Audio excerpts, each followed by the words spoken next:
normalement, quand une loi est prête, elle prend un numéro selon l'ordre de présentation à l'Assemblée nationale. Et ça devait être, ma loi sur le financement des partis politiques, devait être la loi numéro 1. Et c'est alors que Camille Lorrain, dont la Charte de la langue française n'était pas encore prête pour dépôt à l'Assemblée nationale, m'a demandé de lui céder le numéro 1 pour sa loi, pour sa Charte de la langue française. Alors moi qui n'ai jamais été attaché au symbole, j'ai rapidement dit, bien, certainement, je vais prendre le numéro 2, puis je te réserve le numéro 1 pour ta Charte. C'est la petite histoire derrière la loi 1, qui s'est appelée comme ça au début, dès sa première présentation.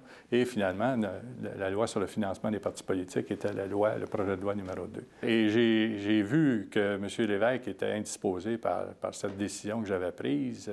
Il m'en avait fait une remarque un petit peu acide. Et je lui avais dit que je ne voyais pas quel était l'objectif, mais sauf que j'ai réalisé avec le temps que M. Lévesque, pour lui, le financement des partis politiques était beaucoup plus important que la Charte de la langue française. Et d'ailleurs, il a toujours dit, jusqu'à sa mort, que s'il y avait eu à faire adopter une seule loi à l'Assemblée nationale, c'est la loi sur le financement des partis politiques qu'il aurait fait adopter. Alors, on sait que M. Lévesque était, comment dirais-je, un peu moins chaud sur le fait de légiférer de façon très stricte en matière linguistique. Et évidemment, il s'est rendu à l'idée avec le temps, mais au début, là, quand on parle de 1977, à cette époque-là, pour lui, c'était évident que ça aurait dû être la loi sur le financement des partis politiques qui aurait été la loi 1. Par la suite est arrivé le fameux imbroglio que vous connaissez.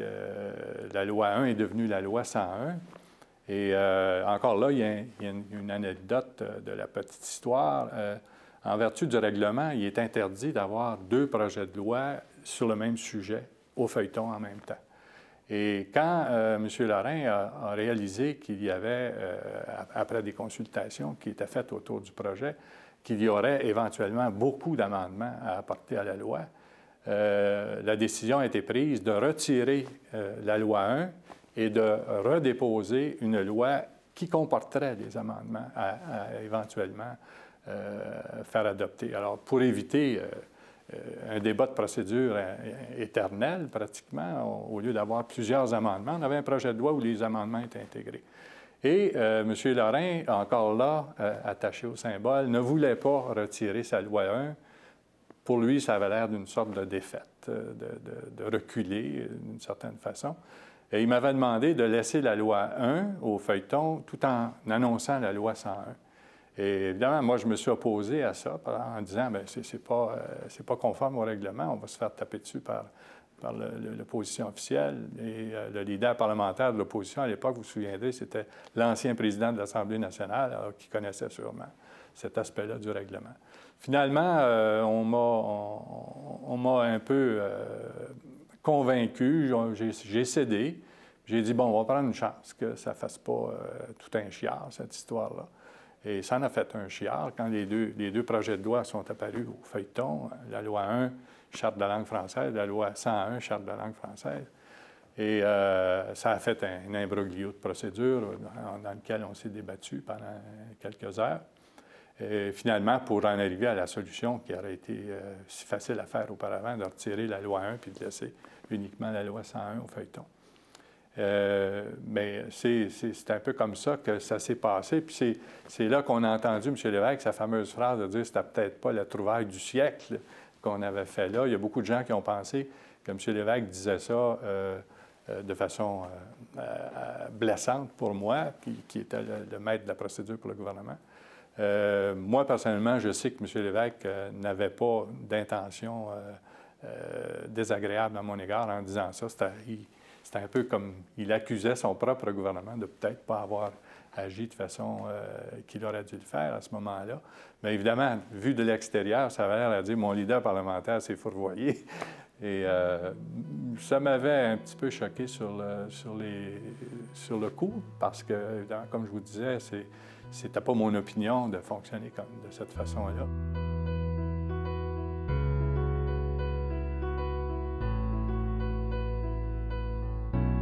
Il faut dire aussi que le Parti québécois avait déjà, dans sa façon de se financer, un peu entrepris de façon informelle certaines de ces modifications-là. Entre autres, on recommandait très fortement, mais ce n'était pas nécessairement une obligation absolue. On recommandait de ne pas recevoir des montants importants, de ne pas recevoir non plus de dons de compagnies, de sociétés, etc.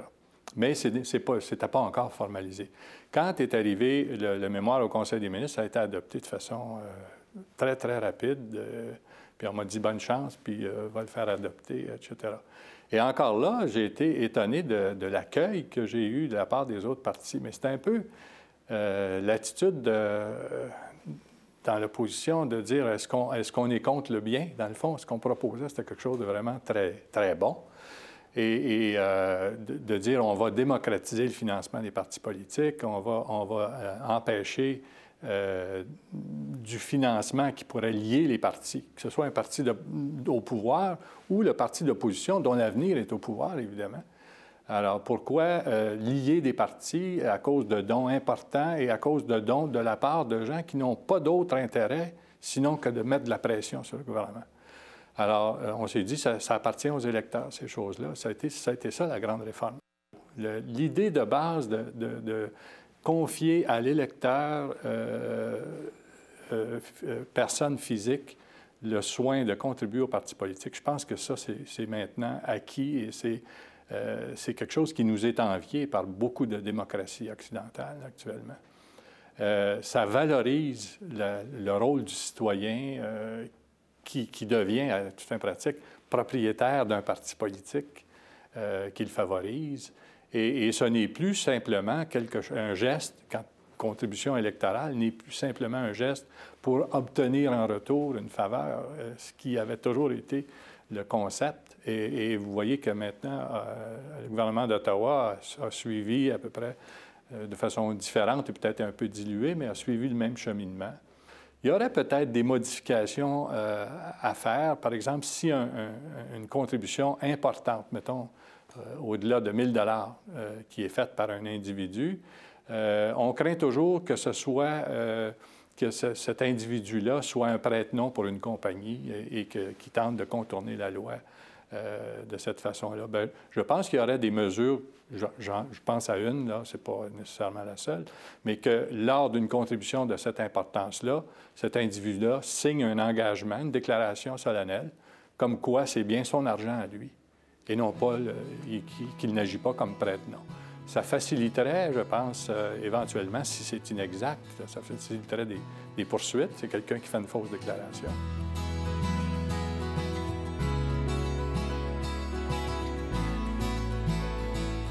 Quand on a envisagé d'amener la loi sur la consultation populaire, notre préoccupation était d'amener au niveau d'un référendum ou de la consultation populaire le même équilibre qu'on respecte au niveau d'une élection. Comme vous savez, au niveau d'une élection, les dépenses référendaires, les dépenses électorales, pardon, sont contrôlées. On ne peut pas dépenser plus que certaines sommes. On ne peut pas noyer un comté sous l'argent pour essayer de faire élire quelqu'un. Il y a des règles strictes. Alors, on s'est dit, comment arriverions-nous à faire la même chose au niveau référendaire? Parce que là, c'est une autre technique, c'est tout à fait différent. Ce n'est pas nécessairement des partis, c'est des groupes qui s'associent ensemble. Et on s'est inspiré de la loi britannique sur la consultation populaire qui adoptait le système des parapluies, des comités parapluies. On ne permettra pas à ce qu'un côté soit totalement défavorisé pour des questions de financement, parce que de l'autre côté, ils sont plusieurs à penser à la même chose.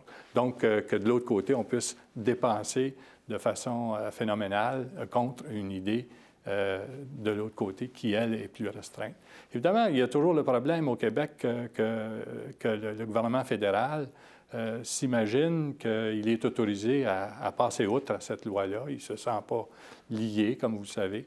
Et ça, c'est dommage. Mais quand on a envisagé la loi, on pensait que le gouvernement fédéral serait suffisamment gentleman pour accepter les règles du débat. Et malheureusement, ce n'est pas ça qui est arrivé, comme vous savez, avec le référendum de 1995, avec la grande vague d'amour qui nous est tombée dessus en venant d'Ottawa, ce qui était carrément, je pense, en contravention avec l'idée de notre loi des référendums. Mais c'est un problème qui est dû à notre système actuel et je ne sais pas trop comment on pourra éventuellement arriver à régler cette question-là, sinon par une espèce d'entente de fair play de part et d'autre.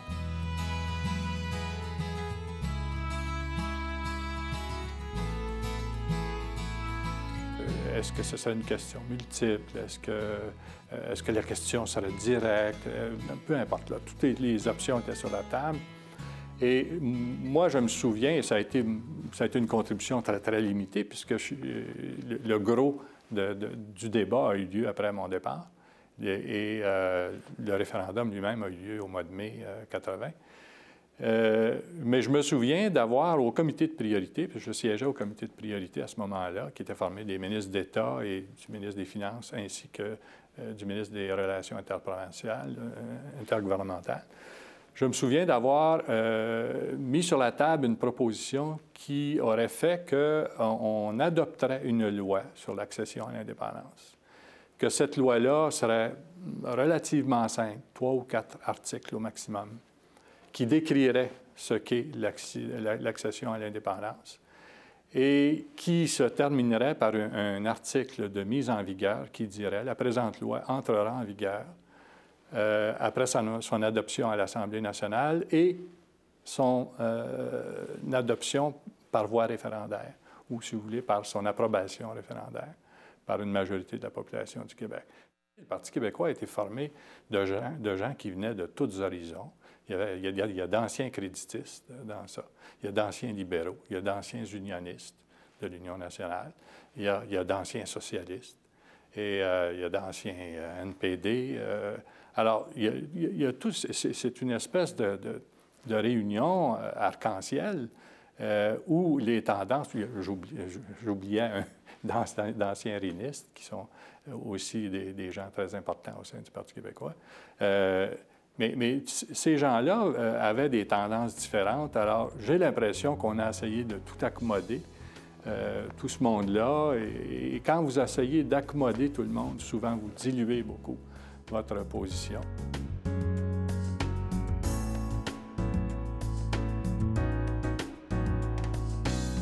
La proportionnelle est quelque chose sur lequel j'ai travaillé à l'époque où j'étais ministre d'État à la réforme électorale.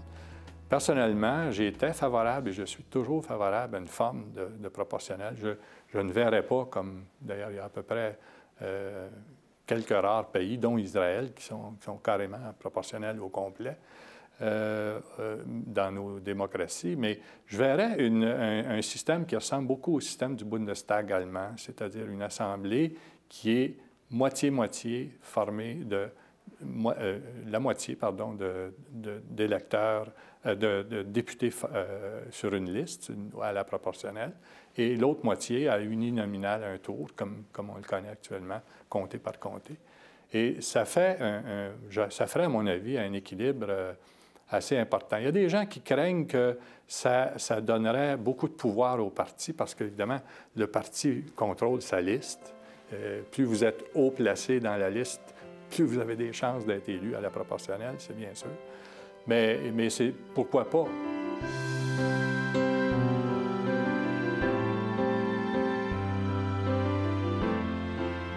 M. Lévesque et moi, c'est une relation compliquée que je dirais. Il y a une expression anglaise qui dit « a love-hate relation ». Nous avions une espèce de... Moi, en tout cas, j'avais beaucoup d'admiration pour l'homme politique, René Lévesque. J'ai toujours admiré sa façon de parler à la population, de communiquer ses idées, sa réflexion en général me plaisait beaucoup.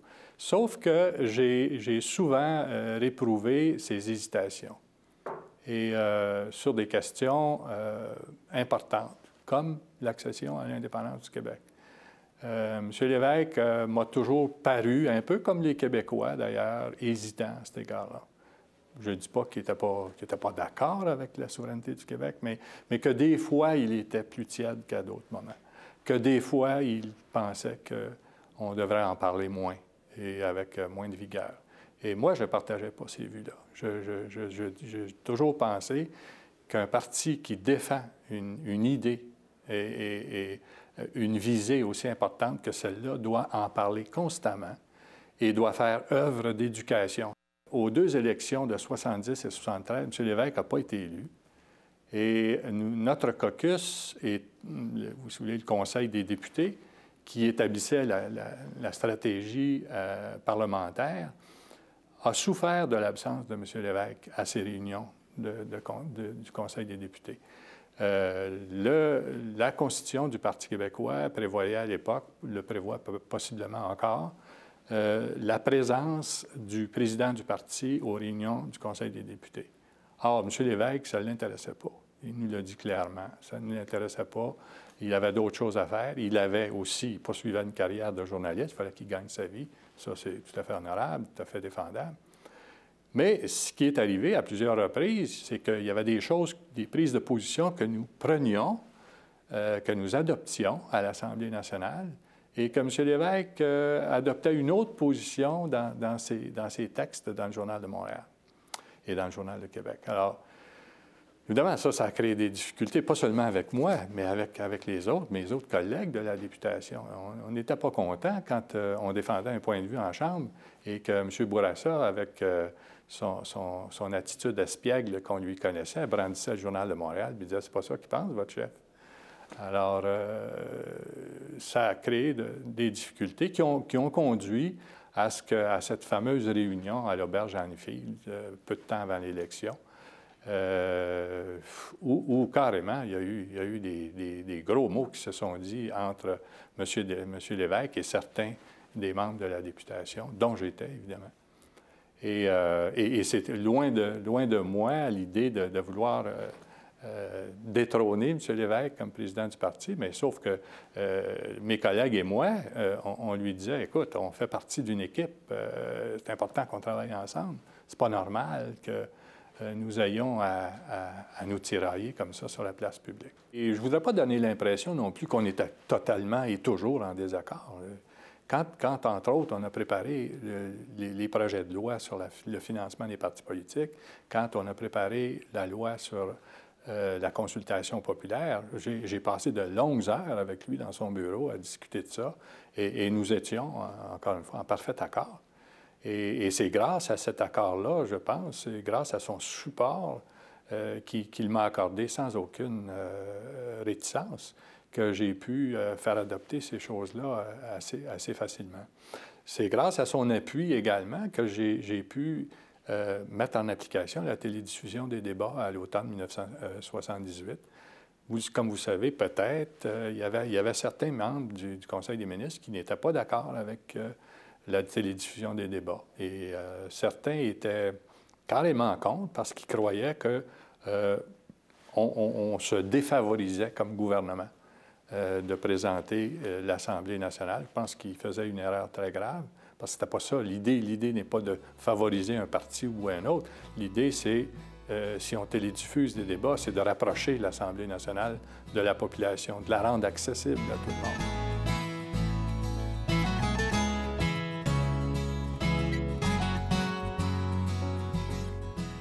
Et quand j'ai fait mon infarctus, mon médecin m'a dit, je te dirai pas de quitter la politique, mais je vais te dire de ralentir, s'il y a possibilité. Et quand j'ai repris mes activités au Conseil des ministres de septembre 1978, après une convalescence qui a duré tout l'été, M. Lévesque m'a rencontré à part, puis il m'a dit, bon, ben, qu'est-ce que tu fais avec ton avenir politique? Qu'est-ce qui se passe? J'ai dit, bien, il va falloir alléger mes fonctions, puis je pense que le poste de leader parlementaire pourrait être confié à quelqu'un d'autre. Et je continuerai comme ministre d'État à la réforme électorale. Et c'est à ce moment-là que je lui ai dit que je me donnais une année pour penser à mon avenir politique. Je lui laissais le soin de fixer la date parce que je me doutais bien que si je partais, il y aurait possiblement, ce serait peut-être l'occasion d'un remaniement ministériel. Ça aiderait également à ouvrir un comté que je pensais très sûr, le comté de Maisonneuve. Je venais d'y être élu trois fois d'affilée. Et comme vous savez, à l'époque, le Parti québécois se faisait fort de perdre toutes les élections partielles qu'on avait entreprises. Alors, je me disais, au moins, ça fera une élection partielle gagnée, celle de Maisonneuve. L'histoire nous apprend que ce n'est pas arrivé comme ça, qu'effectivement, après mon départ, c'est un député libéral qui a été élu dans le comté de Maisonneuve, très brièvement, et qui a été défait à l'élection de 81 par Mme Allède. Mais, alors, donc, à Pâques, aux alentours de Pâques 1979, j'ai dit à M. Lévesque que j'étais prêt à partir. Et là, il m'a dit, bien, termine le dépôt de tes projets de loi, et puis on verra ça à la fin de la session. J'ai renouvelé en juin mon intention de quitter et encore une fois, il m'a dit, bien, prends des vacances, on en reparle au retour de vacances à la fin de juillet. Et finalement, au Conseil des ministres du 8 août, c'est là que le matin, il m'a dit, si tu es toujours décidé, c'est le moment de l'annoncer. Et je l'ai annoncé là, le 8 août. J'ai quitté la politique le 8 août 1979. En parallèle à ça, il y avait aussi le fait que j'étais peut-être un petit peu déçu de l'allure que prenait notre cheminement vers l'indépendance du Québec. Et, je me rappelle que souvent, c'était mal vu de parler d'indépendance quand on allait faire des assemblées publiques. Et, j'ai eu des petites remarques un peu acides de la part de M. Lévesque, du genre « t'as encore parlé d'indépendance » et tout ça. Et moi, je me disais que si on n'en parlait pas, puis si on ne frappait pas sur le clou régulièrement, si on ne faisait pas une forme d'éducation populaire, qu'on ne réussirait pas à convaincre les gens quand arriverait le référendum. Et en tout cas, c'était mon point de vue, à tort ou à raison, c'est ce que je défendais comme point de vue.